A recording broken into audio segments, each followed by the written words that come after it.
ಸ್ನೇಹಿತರೆ ನಮಸ್ಕಾರ, ಎಲ್ಲರಿಗೂ ನಮಸ್ಕಾರ. ವಿಚಾರ ಏನಪ್ಪ ಅಂದರೆ ನೋಡಿ, ಇಂಥ ಹೆಣ್ಮಕ್ಳು ನಿಜವಾಗ್ಲೂ ಊರಿಗೊಬ್ಬರು ಒಂದೊಂದು ಹಳ್ಳಿಗೊಬ್ಬೊಬ್ರು ಇದ್ದರೆ ನಿಜವಾಗ್ಲೂ ಆ ಹಳ್ಳಿ ಬಹಳ ಅದ್ಭುತವಾದ ಇಂಪ್ರೂವ್ಮೆಂಟ್ ಆಗುತ್ತೆ. ಒಂದು ಮನೆಗೊಬ್ಬರು ಇದ್ದರೆ ಇನ್ನೂ ಭಯಂಕರವಾಗಿ ಇಂಪ್ರೂವ್ಮೆಂಟ್ ಆಗುತ್ತೆ. ಯಾಕಂದರೆ ಯಾರು ಕೂಡ ಇಂಥ ಹೆಣ್ಮಕ್ಳಿಗೆ ಕೆಟ್ಟದಾಗ ಬೈಬೇಡಿ. ಕೆಟ್ಟದಾಗ ಬೈದರೆ ನಿಮ್ಮ ಬಾಯಲ್ಲಿ ಹುಳ ಬಿದ್ದು ಬಿಡ್ತವೆ. ಯಾಕಂದ್ರೆ ಇಂಥ ಹೆಣ್ಮಕ್ಳಿಗೆ ಸಪೋರ್ಟ್ ಮಾಡಬೇಕು, ಇಂಥವ್ರನ್ನ ಬೆಳೆಸ್ಬೇಕು ನಾವು. ನಿಜವಾಗ್ಲೂ ಯಾರು ಇವತ್ತು ಪ್ರಶ್ನೆ ಮಾಡೋಕ್ಕೆ ಹೆದರ್ತಾ ಇದ್ದಾರೆ. ಪ್ರಶ್ನೆ ಮಾಡಿದ್ರೆ ನೀನು ಆ ಪಕ್ಷದವರು, ನೀನು ಈ ಪಕ್ಷದವರು ಅಂತ ಹೇಳಿ ಅದಕ್ಕೆ ಬೇರೆ ಬಣ್ಣ ಬೇರೆ ಕೊಡ್ತಾರೆ.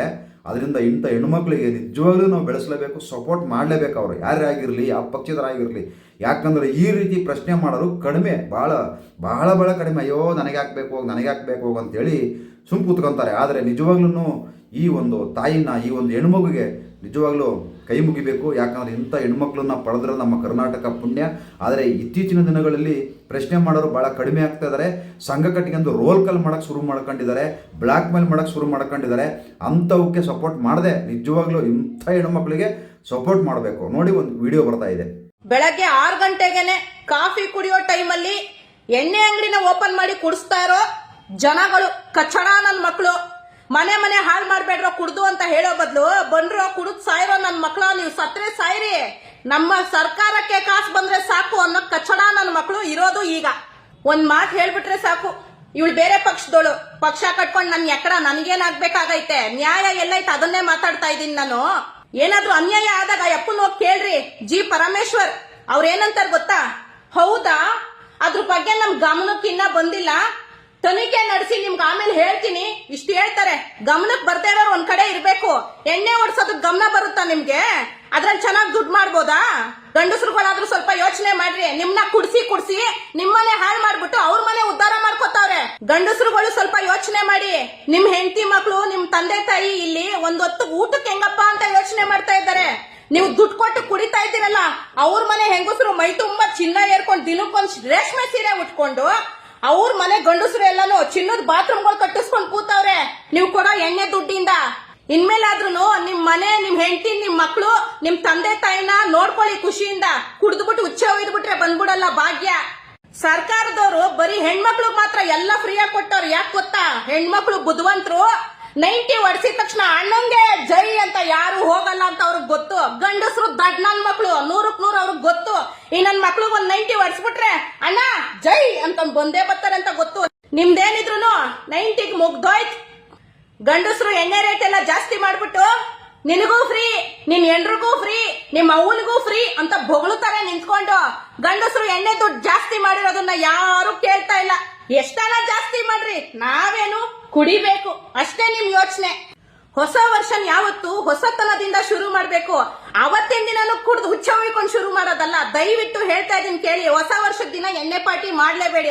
ಹೊಸ ವರ್ಷದ ದಿನ ಏನ್ ಬೇಕೋ ತಗೊಂಡ್ ತಿನ್ನಿ, ನಿಮ್ಗೆ ಇಷ್ಟ ಆಗಿರೋ ತಿನ್ನಿ, ನಿಮ್ಗೆ ಇಷ್ಟ ಬಂದಿರೋ ತರ ಇರಿ, ನಿಮ್ಗೆ ಇಷ್ಟ ಆಗಿರೋ ಜಾಗಕ್ಕೆ ಹೋಗಿ. ಆದ್ರೆ ಕುಡಿಯಕ್ ಹೋಗ್ಬೇಡಿ. ಈ ಸರ್ಕಾರದವ್ರಿಗೆ ಅವತ್ ಗೊತ್ತಾಗುತ್ತೆ ಗಂಡಸ್ರೆಲ್ಲ ಒಗ್ಗೂಡಿದ್ರೆ ನಮ್ಗೆ ಏನಾಗುತ್ತೆ ಅಂತ.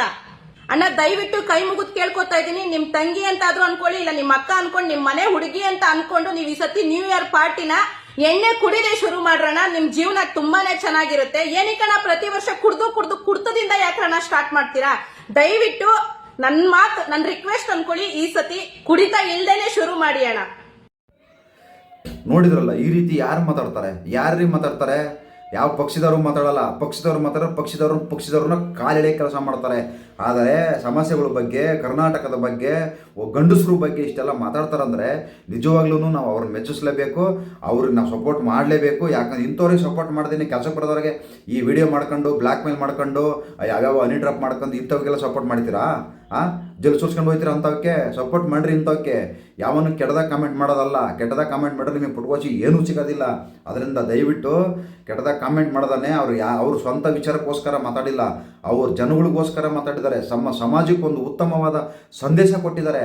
ಅದರಿಂದ ದಯವಿಟ್ಟು ಇಂಥ ಹೆಣ್ಮಕ್ಳಿಗೆ ಸಪೋರ್ಟ್ ಮಾಡಿ ಅಂತಂದು ಹೇಳಿ ಪ್ರತಿಯೊಬ್ಬ ಕನ್ನಡಿಗರಲ್ಲಿ ಕೇಳ್ಕೊತಿದ್ದೀನಿ.